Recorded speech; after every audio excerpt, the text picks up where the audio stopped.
completely machinima.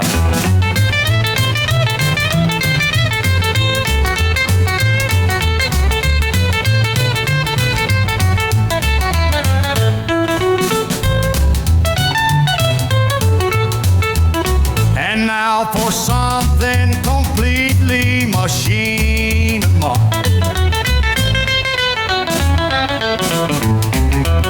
And now for something completely machinima.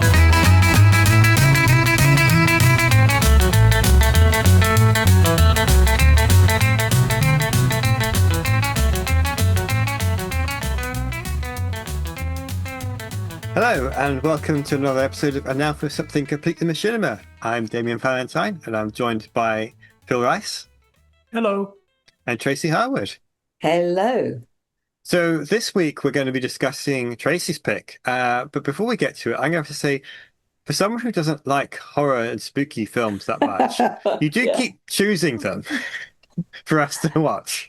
Yeah. So please go and tell us about this one and you've the horrors you got in now. store for us. It is a kind of a spooky one again, isn't it? Do you know what I think? Genuinely though, spooky, I don't know whether you'd call this spooky or kind of cosmic horror. Is that the same thing? I don't know. Anyway, yeah, MUELEN by Greenhouse Light Show, which was released in May for the Machinimay 2026 contest, which was organised and hosted by Wanoa. Have I pronounced that correctly? I'm sorry if it's one over.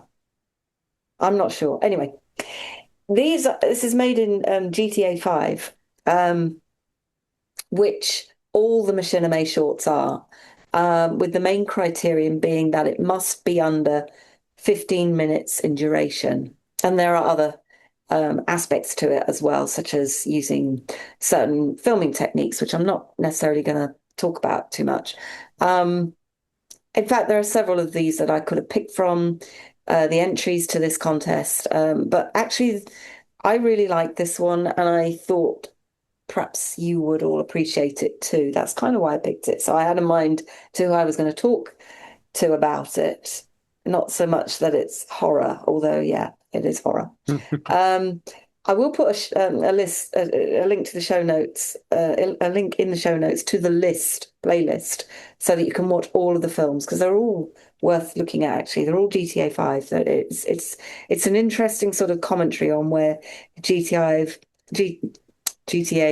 5 filmmaking is at the moment, I think. Anyway, MUELEN, it's actually not the winner. It's the runner-up in the contest. It's been written and directed by Troy Hamilton. And I think this is one of those sort of GTA 5 films that immediately announces itself as something rather different.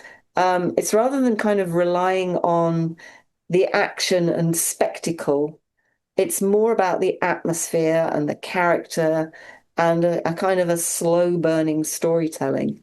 In fact, there are cars in it, but they are not at all the feature. And it follows this man who seemingly returns to, or is kind of trapped within a sort of, I don't know, a place where something has gone profoundly wrong, apparently with his daughter. And then rather than presenting a sort of a conventional crime or action narrative, the film gradually uncovers a history of kind of violence and trauma and guilt. And the first half, I think, is deliberately withholding information. You've got kind of conversations hinting at past events, and relationships kind of feel strained, and the town itself seems almost suspended in time. You've got police appearing, and then neighbors are wary, and then, the audience is kind of left questioning whether the threat is kind of external or supernatural, or is it entirely psychological? And that's why I think it's kind of got shades of cosmic horror about it. A little bit like The Witch or The Ritual or The Wicker Man and so on. Those are the kinds of films that kind of came to mind. Immediately when you look at it, though, you kind of think Ghostbuster, but actually, nah, that's definitely not what it is. It starts with the sort of main character in a bar in a conversation with someone, then takes you to a place where you just know something awful has happened. And then eventually you realize that perhaps this initial part probably hasn't happened at all, but something has happened to him and he's just trying to make sense of his experiences. But anyway, I won't spoil the plot for you. I won't tell you exactly how it ends. But what I will say is that as the kind of story progresses, the mystery that, he's the guy is very clever at having built the mystery around it, really. It kind of slowly resolves into a tragedy centered on this kind of core individual whose mental state evidently deteriorates throughout the story. And actually, I think the film's really interesting because it increasingly blurs memory and kind of grief and reality using this sort of really atmospheric cinematography and sound design to make you experience uncertainty alongside the central kind of protagonist. I think the final act reveals the consequences of kind of these hidden events. Um, there is violence, and what initially appeared to be a quiet character study kind of culminates in some kind of conflict. But the ending isn't a neat explanation. It kind of it leaves you sort of reflecting on some kind of, I don't know, some kind of loss or isolation. And, I suppose the destructive effects just don't really resolve ever for you. Um, but I'll let you, you can observe it. There's some surprising bits in it as well. I think the opening shots I think the first thing that sort of stands out is the cinematography in the opening shots. The film has a kind of remarkably restrained visual style about it. And, 15 minutes, I thought, oh, it's going to be too long. If it keeps this pace up, it's going to lose me. But it didn't. I got more and more and more into it and more drawn through it. Reluctantly, I have to say, reluctantly. But it wasn't a reluctance because I wasn't enjoying it. It was a reluctance because I was thinking, God, what's going to happen? Something horrible is going to happen. I think there's a really heavy use of shallow depth of field. It's kind of these muted autumn colors, this kind of persistent fog that gives almost every exterior scene a sense of melancholy. I mean, it's Los Santos, but it barely feels like GTA at all. It kind of becomes this isolated rural community where everything feels slightly detached um, from reality of the game.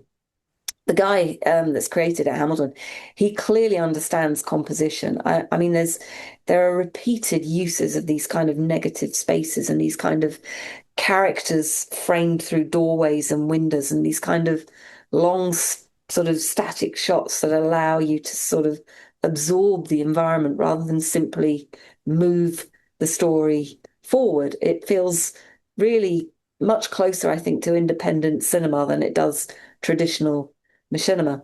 Um, and the one thing that actually I ultimately took from it and really liked was the pacing. Yeah, 15 minutes is quite long, but actually, this film really rewards your patience. I mean, modern online filmmaking often feels pressured to cut every few seconds, but MUELEN is really happy to hold the shots. He's really allowing performances and ambiance of it to do the work, and that takes confidence, I think. But it really pays off because here we see the tension building without needing constant dramatic events, which is interesting. Um, I think the environmental storytelling deserves a mention as well.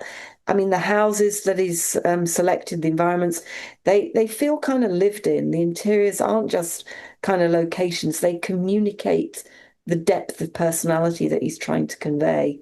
I mean, the lighting changes really quite naturally, I think, between the scenes with the kind of, you've got the warm, practical lighting indoors contrasting with the kind of cold, misty exteriors. And you know, the clever bit is the sound shift that goes along with that. The editing's excellent. Um, they're kind of details that you could overlook, but I think they're exactly what makes it a believable world that you're kind of getting drawn more and more into as you kind of watch this. Um, the transitions are really good. I mean, you know, they're understated, but they're really drawing attention to kind of the shift through the story. I think the continuity between the shots is really good. There's a strong understanding of scene direction, I think, and visual rhythm, rather than just sort of editing for excitement. This guy is somebody that clearly understands emotion. Um, the performance direction is another area where I think the film succeeds really well. I think GTA 5 characters have obvious kind of animation limitations, but the camera placement and the timing um, compensate really remarkably well. I think the conversations, you know, I thought to start with they were really heavy, but actually they feel really natural because they are allowed to breathe through the story. I mean, as a you know, somebody watching this film, you know, you're spending time observing the reactions rather than just listening to the dialogue, which there just isn't very much of, but there's just enough. Um, I think the film demonstrates a really impressive understanding of cinematic restraint, as well as the role of ambiguity. It's a real shame Ricky's not here for this episode because I think he would have really enjoyed unpicking this and commenting on it.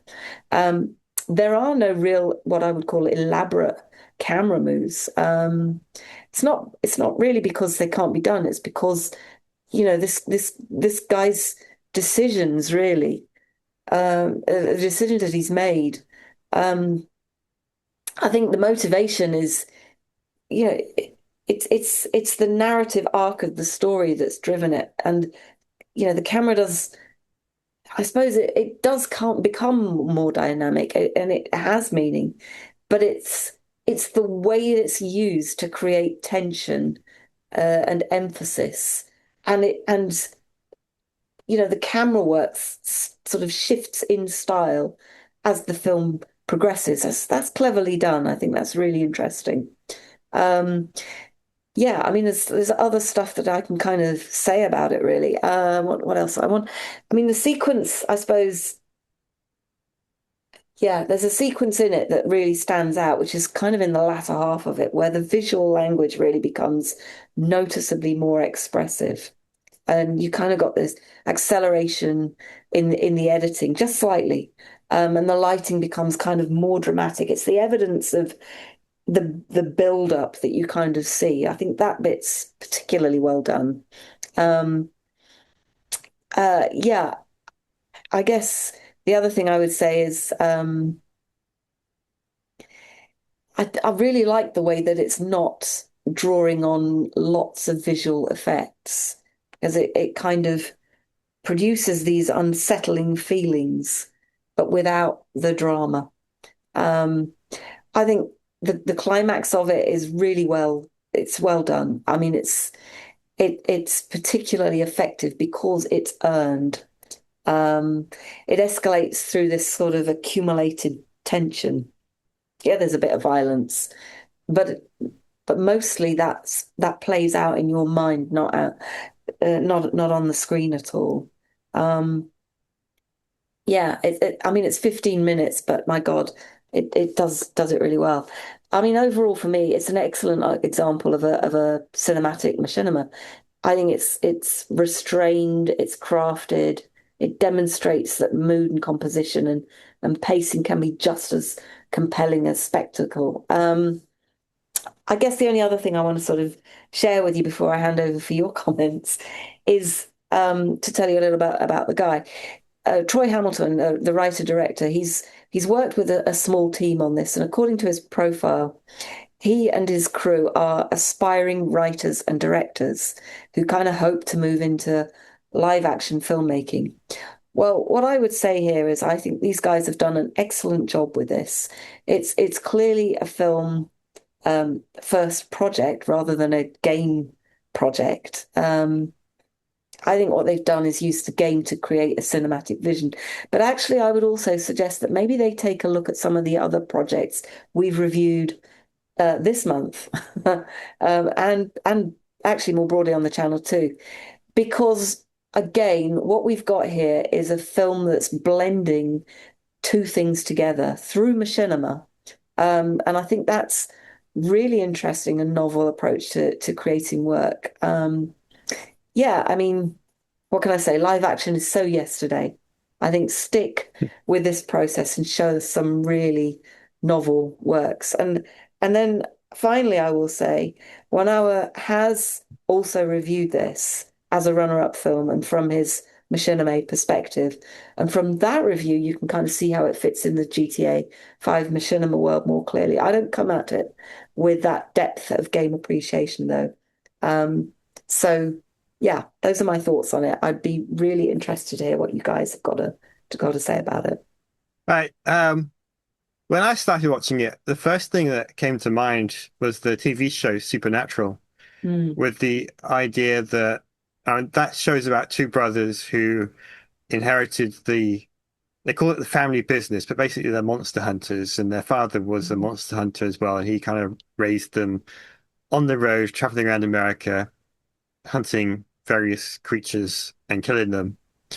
And that's the first thing that came into mind was this was you got the grizzled old dad character and his daughter, and she's kind of been dragged into this monster hunting world, and he's kind of not really wanting her to be part of it anymore.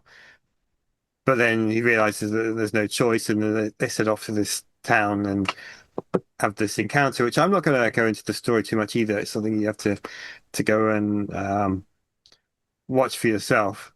But that's the first thing that came to mind, and I don't think any of the machinima I've ever seen has made me think of that TV show. I used to watch that show a lot until they killed off one of my favorite characters, and I thought, I don't want to watch this anymore. But that's the vibe I got from it, and mm, I really enjoyed this film. Tracy, you kind of talked a lot about the cinematography, and there's some stunning shots in there, and the lighting, and I think the fog makes it feel like it's not in California. It's mm, somewhere in the middle, rural America, where creepy, mysterious things tend to happen in stories and films and things like that, because they're so isolated, these small communities, that something demonic or monstrous could happen, and no one would ever hear about it because they're so isolated from, you know, mm. the rest of the world. Like you couldn't do this story in New York or in the middle of Los Angeles or San Francisco or any of the big cities. It just wouldn't work. It has to be somewhere remote, isolated, and small. Where help is far away. Yeah. Yeah. Yeah, Um, yeah. yeah. Wicker So Man. yeah, yeah, exactly. Mm, So that Yes. fog really makes it feel like it's not California, it's somewhere else. And that worked perfectly for it. And changing the lighting as well, so it's not bright and sunny. It's very grey and dim. Um, I'm not saying the film is sort of black and white or anything like that. It's very colourful in the the way the characters are dressed, but it's not brightly coloured, if you know what I mean. It's not happy and cheerful. It's just mm. there's colour to the film, but it matches the tone of the film. And so I think this guy, he's got a lot of talent for his craft of choosing the right cameras and the lighting and building the sets and environments and getting it all right. Um, I can see why he's tempted to go live action. This particular film could be done very easily as a low budget live action film Mm. because there's not a huge amount of effects work required for it. You just need to find the right people to be in front of the camera. And you could now use a phone. I hope Yeah, it disappears in my background. Blair But Witch. but phones have pretty decent video cameras now, so anyone you got the filming equipment. You just need the right people to be in front of it, um, and the right location as well. Which I don't know where this guy lives. He may live in a rural part of America that's got the exact locations he needs. Um, yeah, so it could be done, but on the other hand, I do like seeing animated stuff, so I kind of prefer him to do more machinima rather than switch over to live action. Mm, But at the same time, I would probably watch something live action he did because it'd be interesting to see how he takes the machinima skills that he's developed here and takes them over to a different format. mm. So yeah, Tracy, I thought this was an excellent film and a good pick. This one other thing I'm going to add, it has that roughness that Ricky was talking about a few weeks ago Yes, that yes. he said was missing from some of the films that get everything perfect. Mm, This doesn't have things perfect because you've got the character animation issues, especially with the lip sync mm. with GTA 5. And I think Ricky would have appreciated seeing that as well.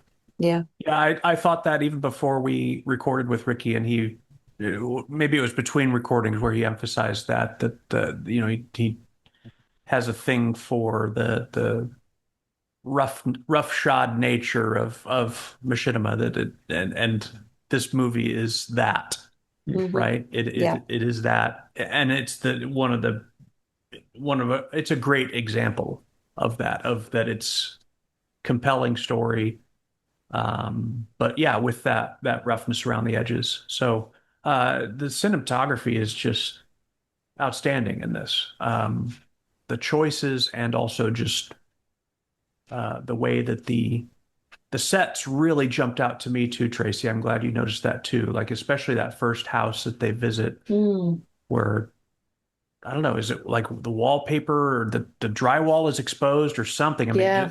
there's stuff all over the counters, and it just yeah, it's got a lived in feel for sure.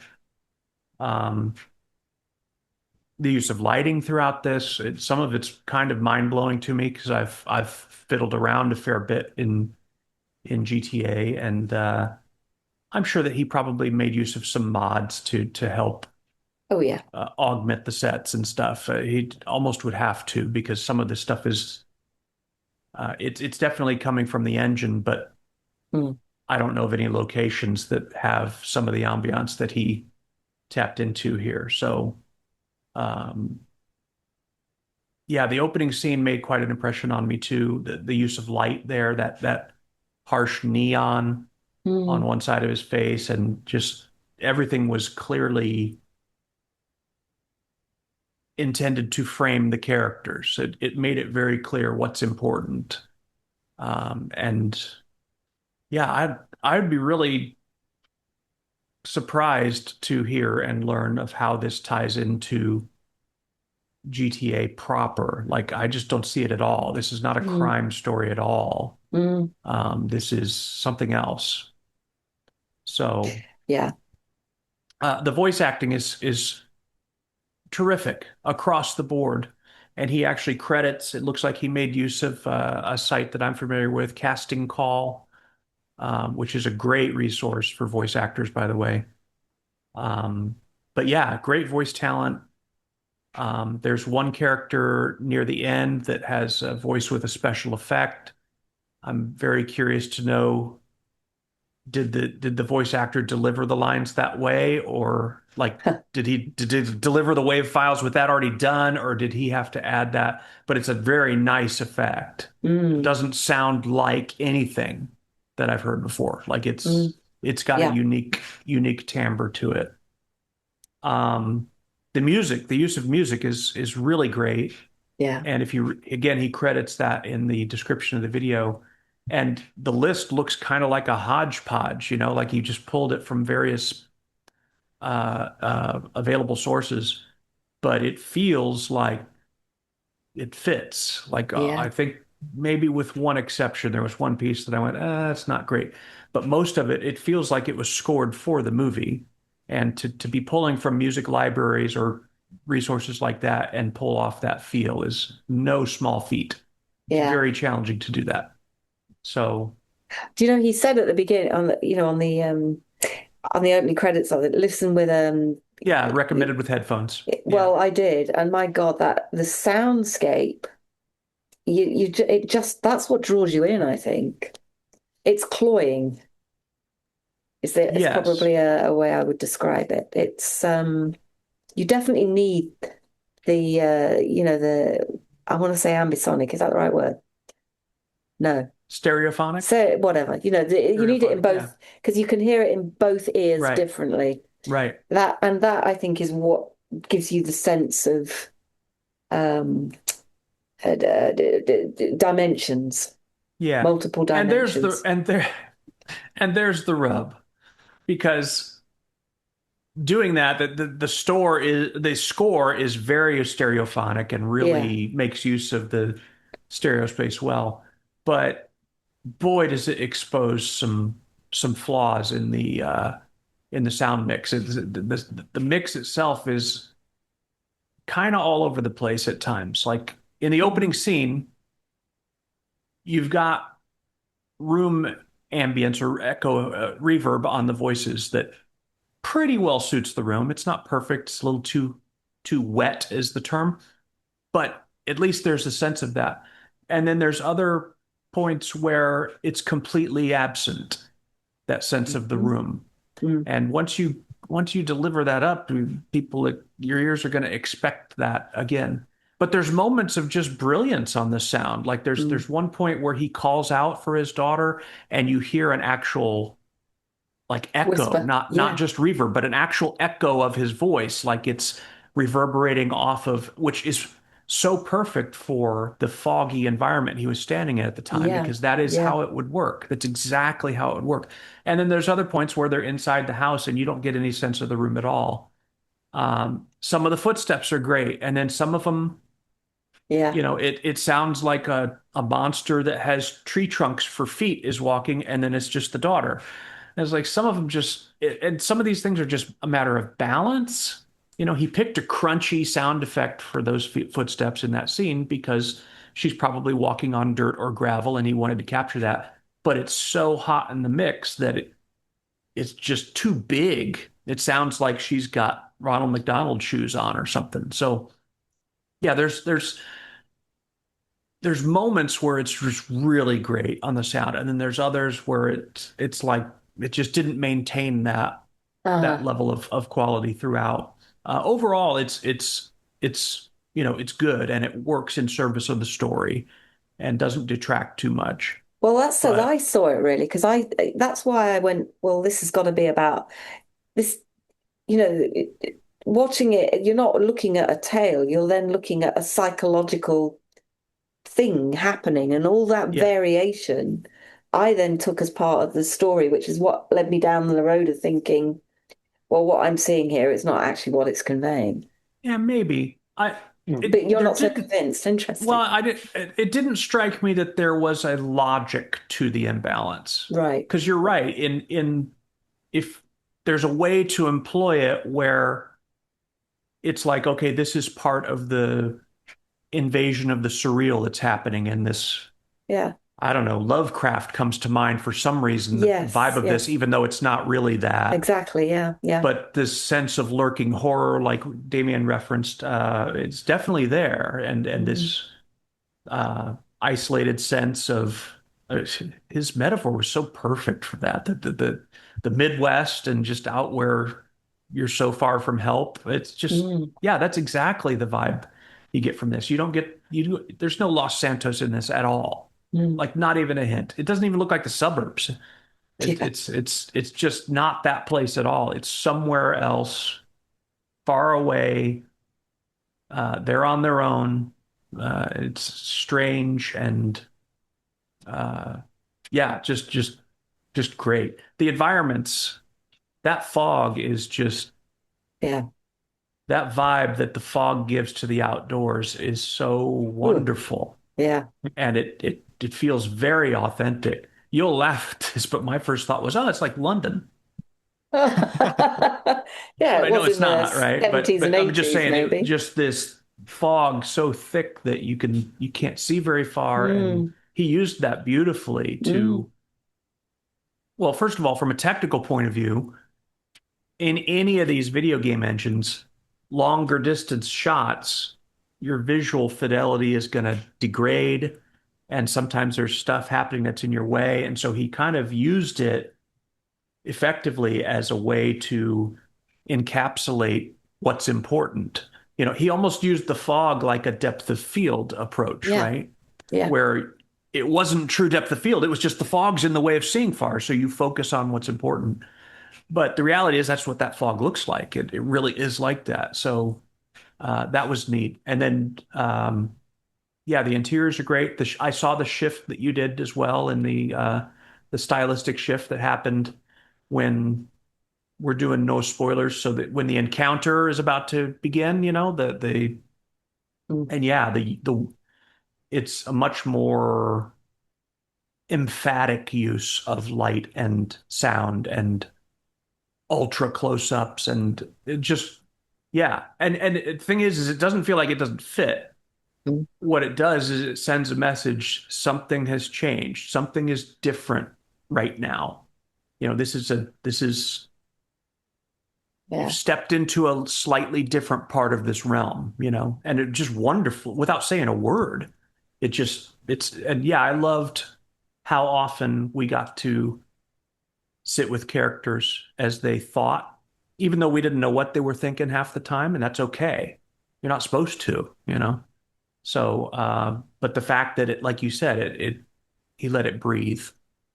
Um, I have to think that the choice to not have a hyperactive camera is from exposure to some really great filmmakers who approach that very deliberately. So David Lynch, Stanley Kubrick, Mm. they liked their ideal thing was to frame a perfect shot and then let the action happen. Mm. So if you look at Barry Lyndon, Kubrick's movie, it's like every frame, every shot is like this. It's like a painting. Well, In I was fact, just going to most of say them that. have Yeah. paintings in them, right? But it's just the Shining is the same way. That the moments when the camera moves in The Shining are very stark because they're not that frequent. Sometimes it's just sitting there and let the actors do their thing. It's a little hard to get into that mindset when you're dealing with video game characters or animated characters even, but the principle's the same. Yeah. Is when the camera moves, it should do so with great purpose, and it shouldn't be that frequent for this type of story. For an action sequence, obviously that's totally different. But yeah, I thought his choices there were great. Um, I don't have a problem with any shot in this movie, like in terms of selection of the driving sequences, where he chose to put the camera for people getting out of the car. And um, it's amazing to me that there's a sense of long takes, but the truth is GTA doesn't give you many. Like GTA, the Rockstar editor, there's a cutoff as to how long your demo can be at one time, and it's not very long.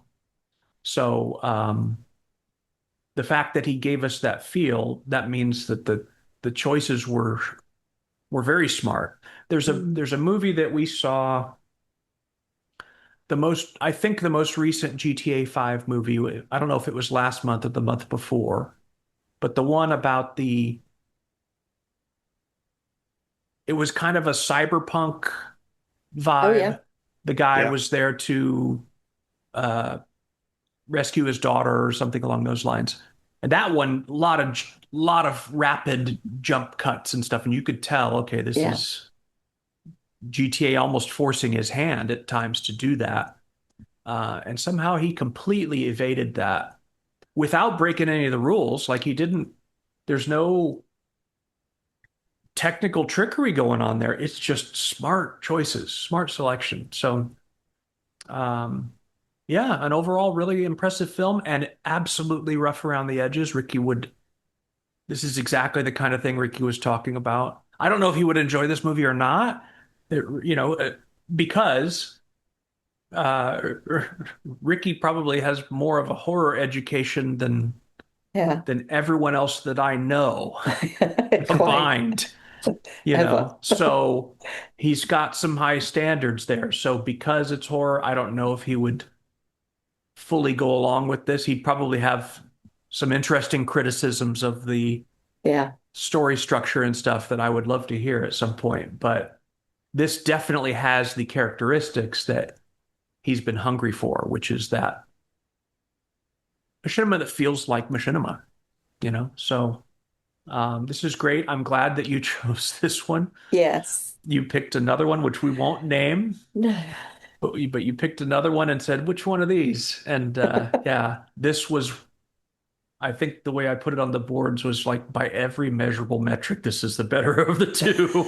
And I'm really glad you picked this one because yeah, the other one was not strong in a lot of these areas. It No, was but you strong know in some what? other ones. Indeed. But there were some great films that were submitted to Machinima, and I think definitely go and check them all out.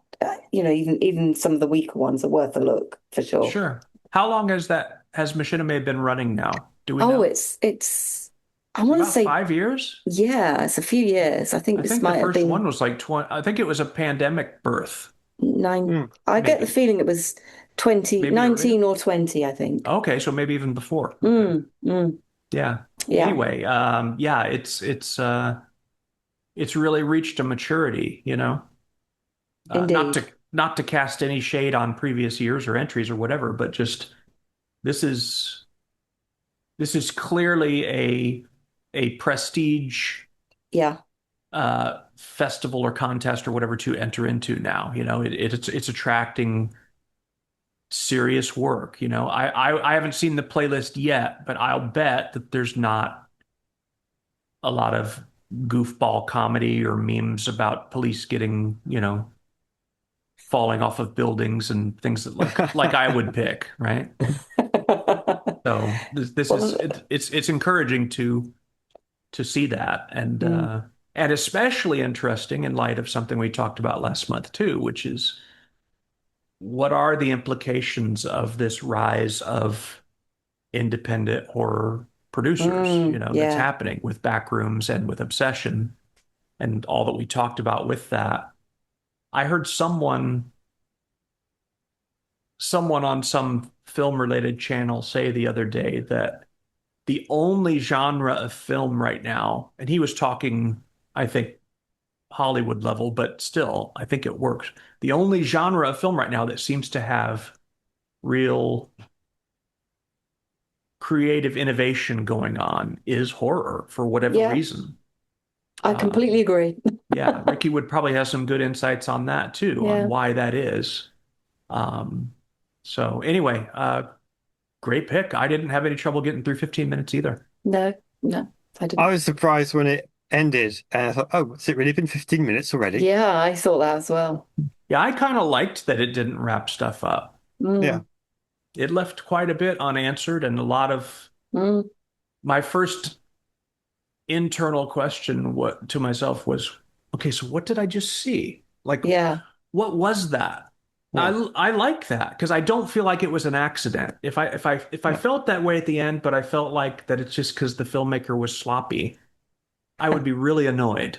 yeah, I don't feel like it was sloppiness at all. I feel like that was deliberate. It was the intent, and it yeah, was well done. So yeah, I yeah. great pick.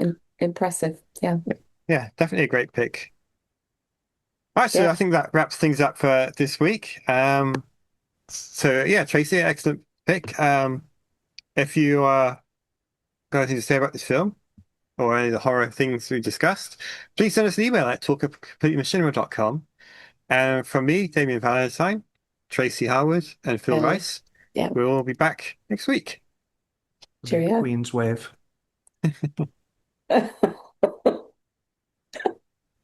Cheerio. Cheerio.